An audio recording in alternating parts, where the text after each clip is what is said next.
Welcome back to another series in our van build, and in this video we're going to be installing several things. Pretty exciting to see the van come along. As you can see behind me, we have the 80/20 kitchen and bench setup sitting in the van, but before we can get those permanently in, we have to get the walls up. So what we have to do in order to get the walls up is got to run electrical. We got to get the insulation installed. We got to get rib nuts in. We got to get all these panels cut, glued together. So my goal is in this video is to get basically from the bed down done as far as the walls go. We'll be installing the AC panel. So basically the power that's going to come off the inverter going from DC to AC, be installing that. And we got a couple DC panels as well for the circuits that will go, to the lights, the fridge, things like that. So we'll be installing that as well. Another thing is, if you're interested to see how we constructed the 80/20 kitchen cabinets and the bench, check the video out here, and let's get to it. Let's get to cutting some wood.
Alright y'all, we got the bottom pieces on each side of the fender well cut out. Got the first top board here, so it's going to kind of look something like that. 1, 2, 3, 4, 1, 2, 3, 4, and a long piece. Now I still got to make a little cut out of this long piece, but we can start gluing this stuff together. I'm gonna make one big panel, put in there. So let's get to gluing these together.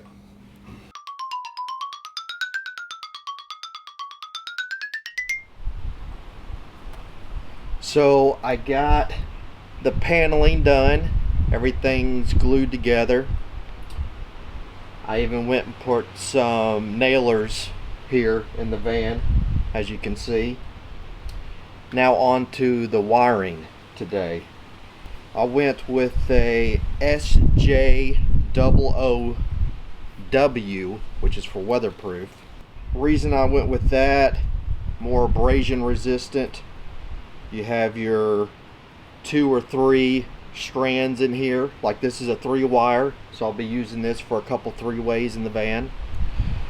This is more my speed because I'm an electrician. Been doing electrical work for over 20 years. So we got some 3-wire, we got some 2-wire. This is for the DC end of it. And then this is really my speed because I worked a lot in residential wiring. So we have Romex. So we got a few things that will be run for Romex. We got a water heater that's 120 volts, probably 2 or 3 plugs. We have the heated floor, it's 120 volts. So we'll be running a little bit of this, but mainly we'll be running this SJ00W wire. And as you can see back here, I got some thicker gauge wire. This is welding cable. Now this welding cable ran 2 sets. Probably only going to use 1 set, but just in case in the future I need another set of wires. This is for the DC to DC charger. So this will come off the starting battery, go to the DC charger, and then charge the lithium batteries that we have. I'm going to go with a 50 amp red arc DC to DC charger. I got a second wire just in case 50 amps isn't enough. That's the biggest one they make. I've seen a Sterling 60 amp, but the reason I'm going with the red arc, I can put solar in it as well. So I'm mainly going to run the DC to DC, get the full 50 amps from the alternator. When we're parked, I'm going to have a couple solar panels in the back that I can get out, have a cord back here, can plug in, run out, and set up a couple more panels if I need extra panel, and those will be run through the red arc DC to DC charger. So I'll have another MPPT solar controller. Well, one, it's just a solar controller, and that'll run 4 solar panels on the top of the roof. So it's a little broad overview of some of the stuff we'll be putting in. Obviously, as we get to those items, I'll be talking more detail on each of those. So let's get started. Let's get pulling some wire. All right, one more thing before I start pulling wire. You gotta have a good list. So laid out all my everything that needed power, figured out my circuits, have a little sketch of kind of where outlets and things need to go, and then I wrote down all the wattage or amps. If I had wattage, I could just convert it into amps based on 120 volts or 12 volts. Help sizing how many batteries I need, what inverter, yada yada. But definitely able to write this stuff down and have get it out of your brain and get on the sheet so you don't miss anything is definitely the way to go. Alright, let's get pulling some wire.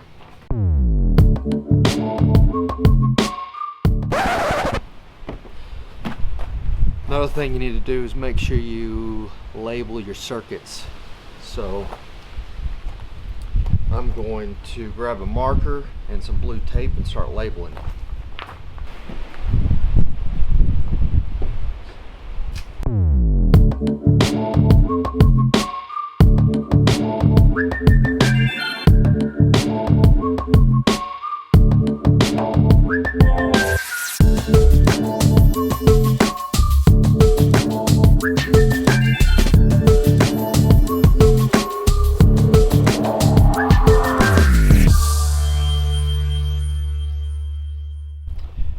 I got some 10-2 here. These are for the solar panels. Pretty big thick wire. but these are going to be up top exposed.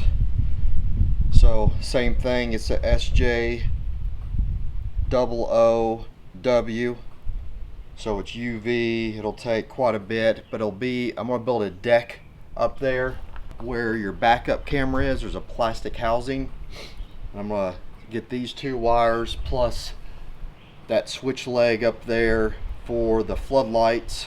Those 3 wires, I'm going to go up through that housing there where the backup camera is, and run these up to the top down the road.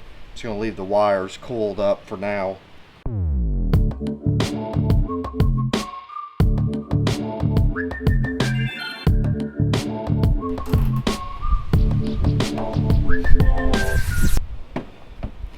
Alright, now to pull some 120 volt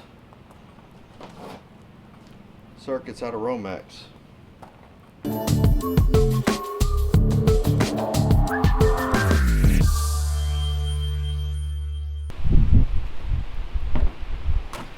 Alright, that does it. Got the 120 volt circuits pulled. Got the 12 volt circuits and jumpers for the most part pulled. So not too bad. I'll tighten stuff up, use insulation as far as some of the grommet stuff, zip tie, may do some caulk and things like that. So just to make sure none of the wires get scuffed up or cut through with all the vibration of the van. But yeah, not too bad. So now we got to get the panels in. I got to get the panels fitted.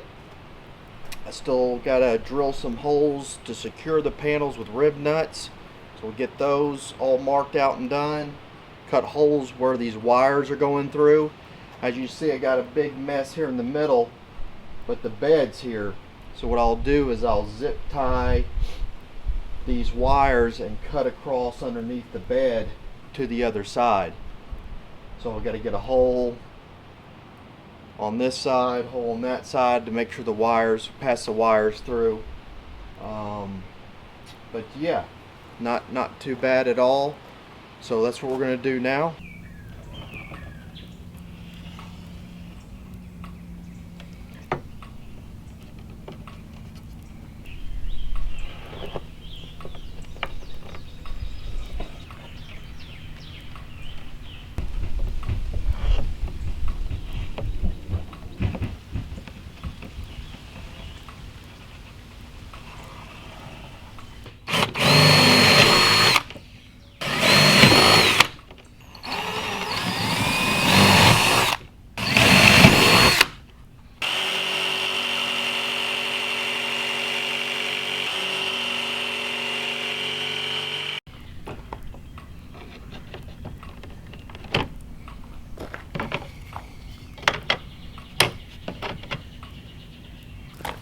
All right, let's cut the next one out.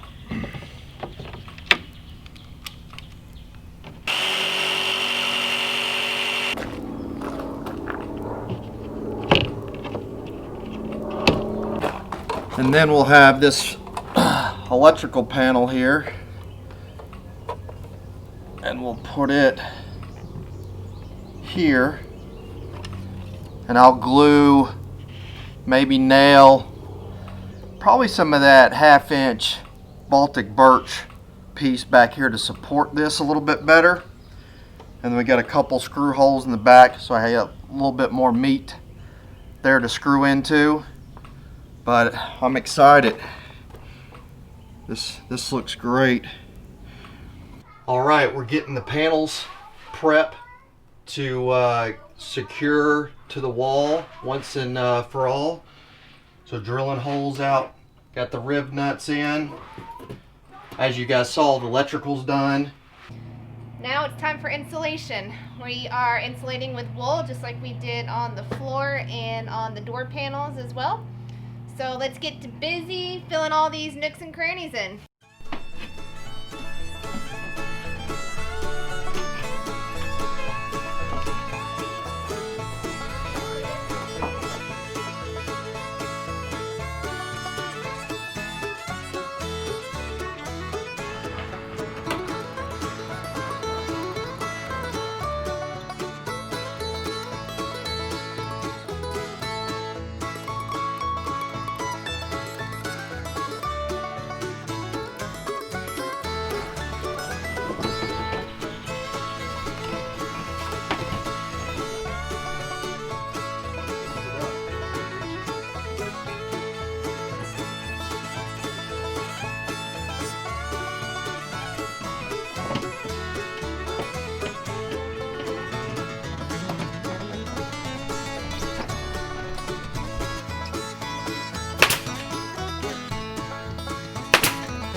All right, this is a close call here.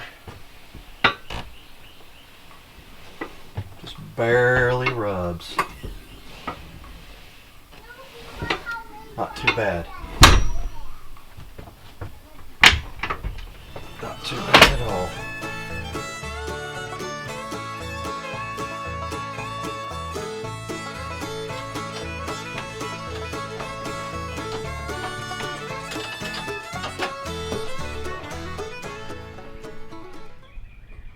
Alright y'all, the van's coming along really nice. We didn't get the camera out as much as we wanted. We had some storms rolling in and we really wanted to get the walls up. So as you can see, got the insulation in, got the walls up, got the 80/20 in, and it's bolted in. Now I'm on to tying in the electrical. I got the first panel up, and shoot a little footage here of this second panel, how I'm wiring it in. I got 10 circuits, I believe, 10 or 11. So I got 5 on this panel, this top one. This second panel will have 5 or so circuits. Down below here is the AC panel. We'll be installing that as well. Plan on putting the inverter here on the fender well. So it's coming along really nice. So I'm gonna get back to this electrical and go from there.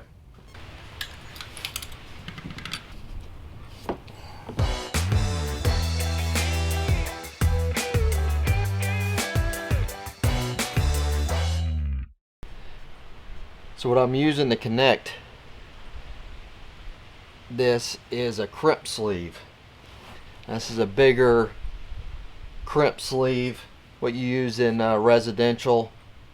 We call these like a 22. There's normal ones, and every now and then you'll need this bigger one.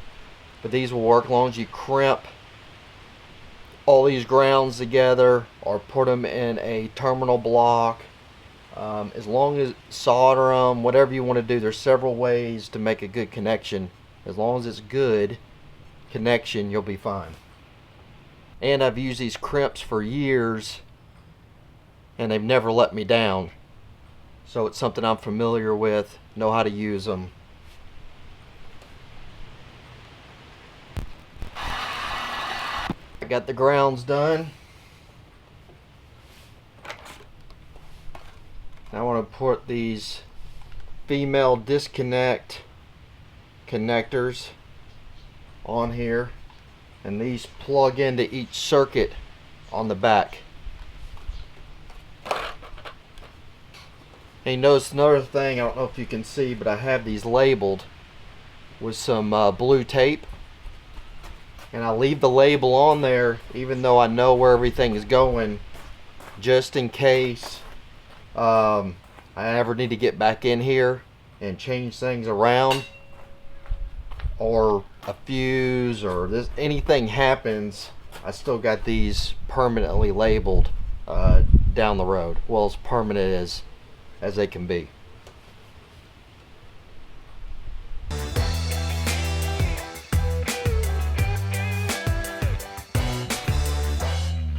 All right.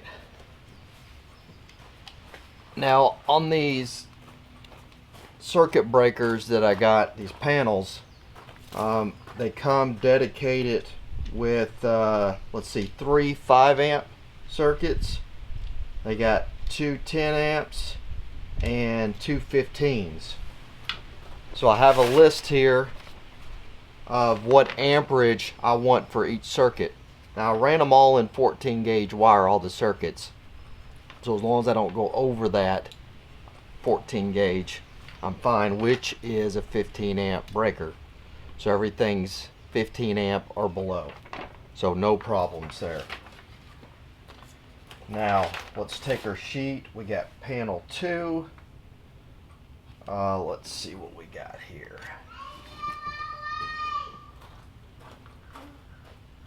Hold on, Am.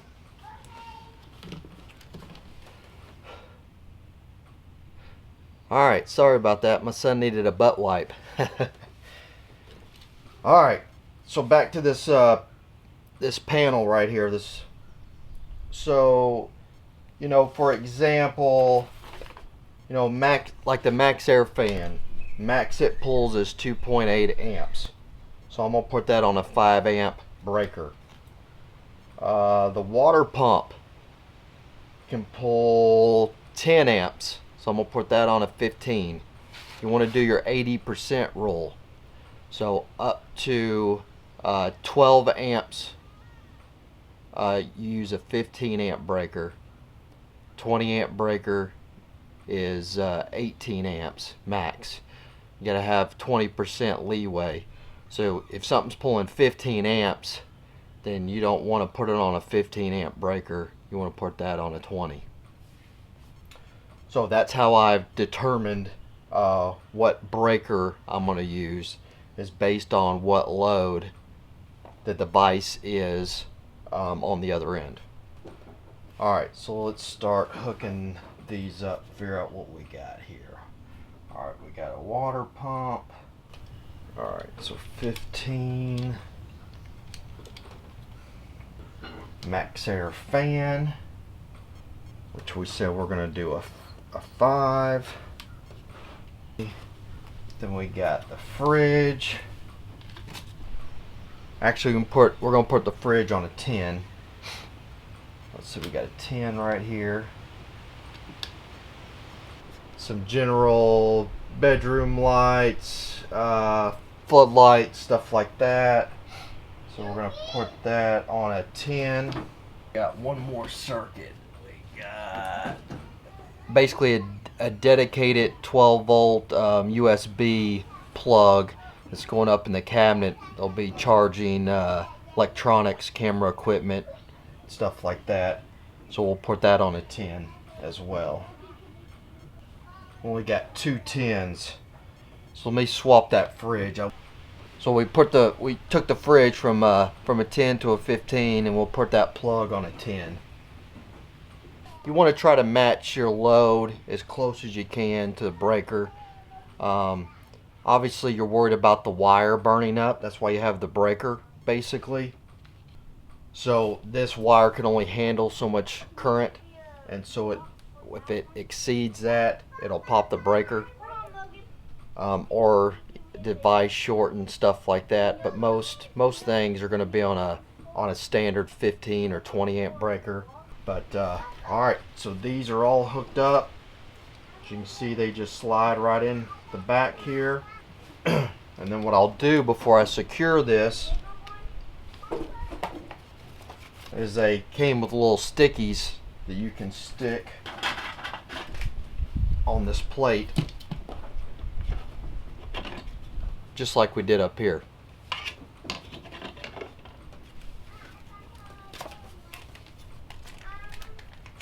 We got our fridge on the end, DC outlet, there we go, water pump, and then last not least is just general lighting. So let's see, we'll just do overhead lights.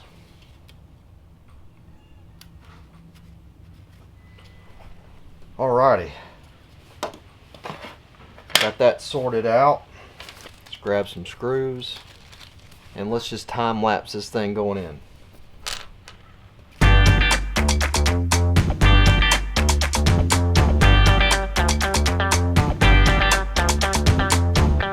Alright, got the AC panel, got my circuits ran, got 5 circuits here.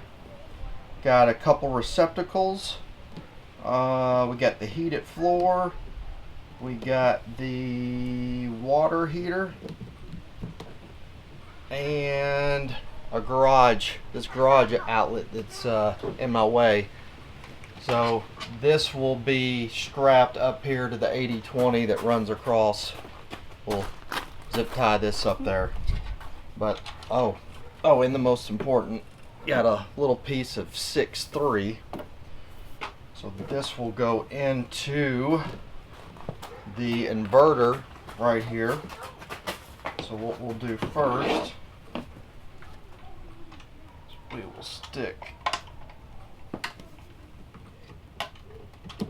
try to stick this guy in here.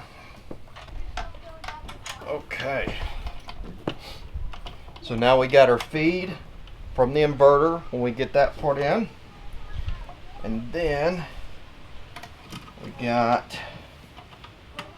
these wires right here will go in the back. I was hoping to get this 6-wire through the wall, but there's just way too much going on in there. Plus I got to run a shore power wire from the inverter out the back here in case we get 120, we can charge our batteries. There we go. And since we're using this thinner cedar plank, I put a piece of 1/2-inch Baltic birch that we had left over, glued it to the back, so when we screw this, it'll be a little bit more sturdy. That's what we've been doing with this cedar planking is,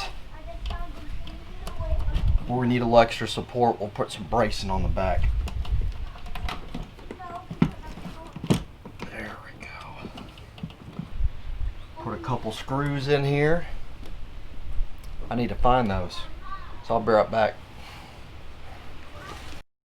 Alright, found a couple screws.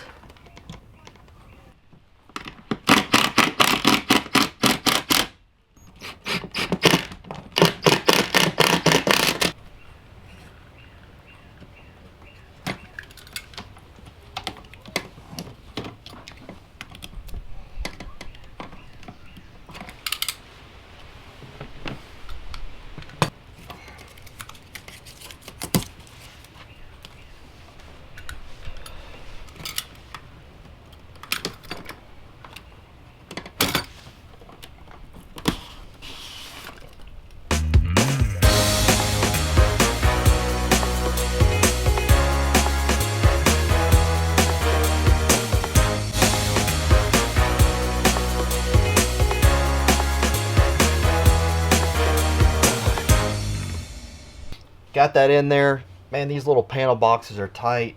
It's hard to get all this stuff in here. This wire's about to drive me nuts. But we got each circuit labeled. Now the reason I have the heated floor and the water heater on the top, because these are the two that we're probably going to be using or turning on and off the most. Plan is for the water heater, when we're driving, before we get maybe 45 minutes to an hour before we get to the place where we're staying, we will turn this on. Get out of here, spider. So the alternator's charging the battery, which is converting the 12 volts into 120, heating the water, and then the heated floor as well. So ready to go to bed, or maybe an hour before, we can come back here, turn the breaker on, set the temp for the night. Curious to see how the heated floor works, how loud the inverter is, all that good stuff. That'll be interesting, but we won't know until we get into it. So let's put this cover on here.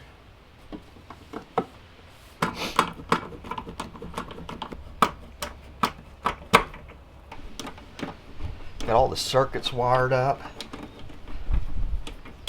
So it may be a little bit down the road in the video as far as getting the batteries, because we're getting 3 Battleborn 100 watt 100 amp hour lithium batteries, and we're getting a Victron inverter, DC to DC charger that, like I said, will accept solar as well, and a MPPT solar charger, 60 amp one.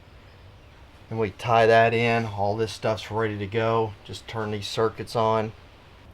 But hope you enjoyed this part of it. If you have any questions, leave them in the comments. But instead of being an electrician, stuff's pretty easy for me, especially the AC, the DC, very similar. There may be different connectors you can use to splice the wires and blah blah blah, but it's how I did it. And thanks for watching.